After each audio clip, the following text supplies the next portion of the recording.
मैं इनकी बातें सुन के काफ़ी मुतासिर हुआ हूँ और इस बात का यकीन मुझे हो गया कि कराची के अवाम जो है बेवकूफ़ नहीं है। बहुत शऊर रखने वाली अवाम इस वक्त भी हमारे साथ मौजूद है। मैं जो है जागीरदार और वडेरे की बात की गई तो मैं उसके रिस्पॉन्स में वफाकी वज़ीर दाखिला रहमान मलिक साहब को कोट करूँगा, क्योंकि टारगेट किलिंग हमारा मौजू है कि कराची की टारगेट किलिंग में 3 सियासी जमातें मुलव्वस हैं, जिसमें पीपल्स पार्टी, अवामी नेशनल पार्टी और MQM शामिल है। ये हमारा वफाकी वज़ीर दाखिला बयान दे रहा है जिसकी कोई वैल्यू होती है मोनस। तो मैं ये पूछना चाहूँगा कि अगर आवाम अपने वोटों के थ्रू इन तीनों सियासी पार्टियों को रिजेक्ट करती है तो क्या टारगेट किलिंग का खात्मा मुमकिन है?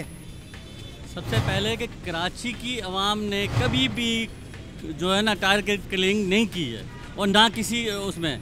ये जो बाहर से आते हैं, वहाँ से आते हैं, यहाँ पे करते हैं, उसके बाद चले जाते हैं। नुकसान का इन शहर वालों को है, और इन शहर वालों ने हमेशा कराची को। ठीक है, मगर जो टारगेट किलर्स की जो पुष्पनाही कर रही हैं वो ये 3 सियासी जमातें कर रही हैं जो शहर की सबसे बड़ी पार्टियां हैं। वही तंजीमें हैं जिन लोगों ने पाकिस्तान को माना ही नहीं था, सही ना, जिनका अपना एक सिस्टम ही अलग है उनका। मगर यहाँ की जो भी मुंतखब हुकूमत है उन लोगों ने कभी भी नहीं चाहा कि ये पठान है, सिंधी है, ये कोई भी नहीं है। सिर्फ वो ये कहता है कि वो पाकिस्तानी है और इस शहर का रहने वाला है। बहुत अच्छी बात की कि कराची के अवाम ने कभी भी डिवीजन की बात नहीं की, हमेशा हर किसी को अपना भाई माना। बल्कि पूरे पाकिस्तान भर से हम देखते हैं, दूसरे सूबों से, कि यहाँ पे लोग आके जो है काम करते हैं, नौकरियाँ करते हैं, और कराची के अवाम में कोई इस तरह का तासुब मौजूद नहीं है।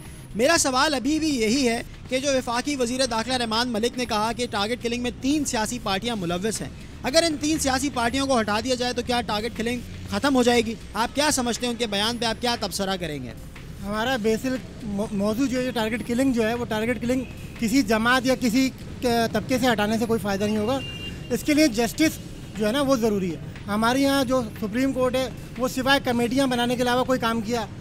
सुप्रीम कोर्ट कमेटी नहीं बनाती, पार्लियामेंट कमेटियाँ बनाती है। जितना भी उन्होंने फैसले किए हैं आप बता दें उसके ऊपर कहाँ पे अमल हुआ? अगर वो कहते हैं वज़ीर आज़म को सज़ा दी, कौन सी सज़ा हुई 30 सेकंड की, या कोई दूसरा काम किया, कोई भी कहीं पे भी उन्होंने जस्टिस तो कहीं दिखाया नहीं है, सिवाय इस अदल की जो है इतना फुकदान है कि इस वक्त जो है सोसाइटी में कोई इंसाफ नाम की चीज़ नज़र नहीं आती। क्या कहेंगे आप? देखें, आपने कहा ना जैसे अभी फरमाया कि अगर 3 सियासी जमातों को हटा दिया तो टारगेट खत्म हुई। आप इस सिस्टम को है ना जो पाकिस्तान पर जो मुसल्लत किया हुआ है ना सिस्टम, 2% तबका जो हमारे सरों पर मुसल्लत है ना 65 सालों से, और जो शक्लें बदल के हमारा इस्तेहसाल कर रहा है, आप इस सिस्टम को तब्दील कर दीजिए। खुदा की कसम टारगेट किलिंग ख़त्म हो जाएगी। ये जो 2% लोग हैं ना जिनका एक आम आदमी के मसाइल से कौन ख़त्म करेगा इस सिस्टम को? आप ये भी तो बताएं ना। नहीं, देखें उसको, आपकी नज़र में कोई है ऐसा लीडर जो ख़त्म कर सकता है इस सिस्टम? देखें उसको तब्दील कर रहे हैं। कराची में इसका हमें अमली, किसके लिए हमने कराची में इसकी अमली शक्ल देखी है, हैदराबाद में भी यही हुआ है, सिंध के शहरी इलाकों में भी यही हुआ है, और अब बतदरीज पंजाब में गिलगित बिल्तिस्तान के अंदर और आज़ाद कश्मीर के अंदर भी लोग एक आम आदमी को वोट डाल रहे हैं। सुप्रीम कोर्ट ये कहता है, सुप्रीम कोर्ट का चीफ जस्टिस का ये फैसला आता है, एक वर्कर वेलफेयर पार्टी की एक पिटिशन के ऊपर ये फैसला करते हैं कि पाकिस्तान में कोई जमहूरियत नहीं है, बल्कि पाकिस्तान में जमहूरियत के नाम पर चंद खानदानों की इजारादारी है। इस इजारादारी को ख़त्म करने की ज़रूरत है। फिर वो ये भी फरमाते हैं कि पाकिस्तान में अगर कोई सियासी जमात है जिसने एक आम आदमी को इलेक्शन के ज़रिए मुंतखब करके ऐवानों तक भेजने के अमल को यकीनी बनाया, वो पाकिस्तान की मुत्तहदा कौमी मूवमेंट है। तो फिर अब आप ये बात क्यों करते हैं कि लीडरशिप नहीं है, बल्कि आप इस बात का प्रोपेगेंडा क्यों नहीं करते हैं कि सुप्रीम कोर्ट जो ये बात कह रही है कि लोग अब MQM को वोट डालें और अपने दरमियान से पढ़ी लिखी गरीब तबके की लीडरशिप को ऐवान। लेकिन ठीक है, MQM बहुत अच्छी पार्टी है। सुप्रीम कोर्ट ने भी जो है इसका एतराफ़ किया कि MQM का कोई भी MNA MP है, उनके पास अपनी गाड़ियाँ तक नहीं है, एक आम आवाम के लोग हैं, ठीक है। लेकिन आपके जो इत्तेहादी जो हुकूमत में जिनके साथ आप शामिल हैं, अगर उसका वफाकी वज़ीर दाखिला कहता है कि MQM टारगेट किलिंग में मुलव्वस है, तो ये एक लम्हा फ़िक्रिया है MQM के लोगों के लिए भी। उनको भी सोचने की ज़रूरत है कि हम किन के साथ पार्टनरशिप किए बैठे हैं। अब आपने जो पार्टनरशिप की बात की ना, ये पार्टनरशिप नहीं है। बात ये कि 7% नुमाइंदगी के साथ अपने 25 लाख वोटरों को डिलीवर करने का है कि जो भी इनके चुंगल से, इनके मुंह से हम निवाला छीन के अपने 25 लाख वोटरों को दे सकते हैं वो दे दें।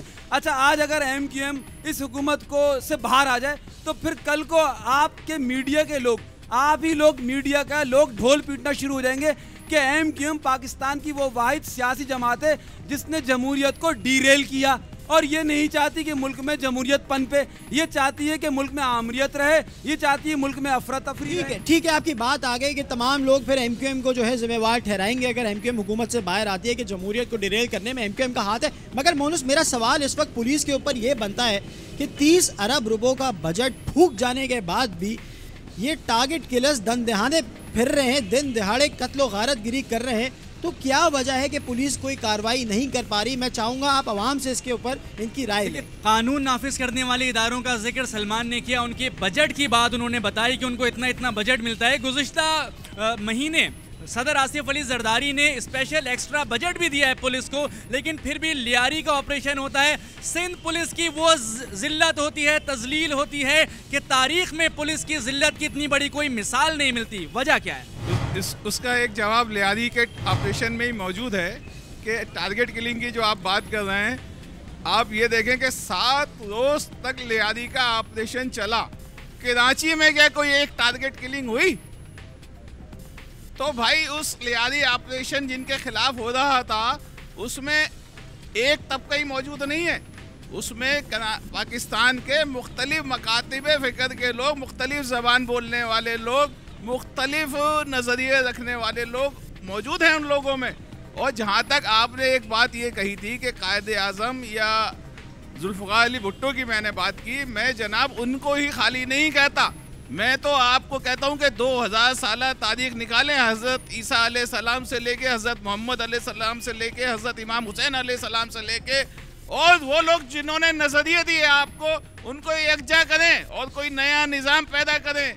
ऐसे लोग जो हैं, जो आप कह रहे हैं कि बजट कहाँ इस्तेमाल कर रहे हैं, बजट तो भाई दिखाने के लिए आता है और खाने के लिए हो जाता है खत्म। ठीक है जी, बजट बिल्कुल सलमान, बजट की इन्होंने बात की, मैं यहाँ से एक और पॉइंट ले लूँ। देखिए, बजट दिखाने के लिए आता है और खाने में इस्तेमाल हो जाता है। उन्होंने मिसाल दी हज़रत ईसा से लेकर हुजूर तक और हुजूर से इमाम हुसैन तक, और वहाँ से फिर कायदे आज़म और जुल्फ़िकार अली भुट्टो।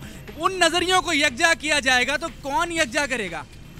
यकजा हम ही लोग करेंगे, आवाम करेंगे इसको, इसलिए कि बजट का मकसद ये है। कब यकजा करेंगे? 63 बरस इंशाल्लाह वो वक्त आ चुका है, और अब आप देखेंगे अब अगले इलेक्शन में अब जो होना है उसके अंदर आपको बिल्कुल नज़र आ जाएगा, क्योंकि अभी तक हम सबको आजमा चुके हैं। अब जो नई क़यादत हमारी आएगी, जो यंग जनरेशन, जो नई क़यादत सुनामी लाएगी, लॉन्ग मार्च लाएगी, यहाँ पर हकीकी इनकलाब यहाँ पर आएगा वो।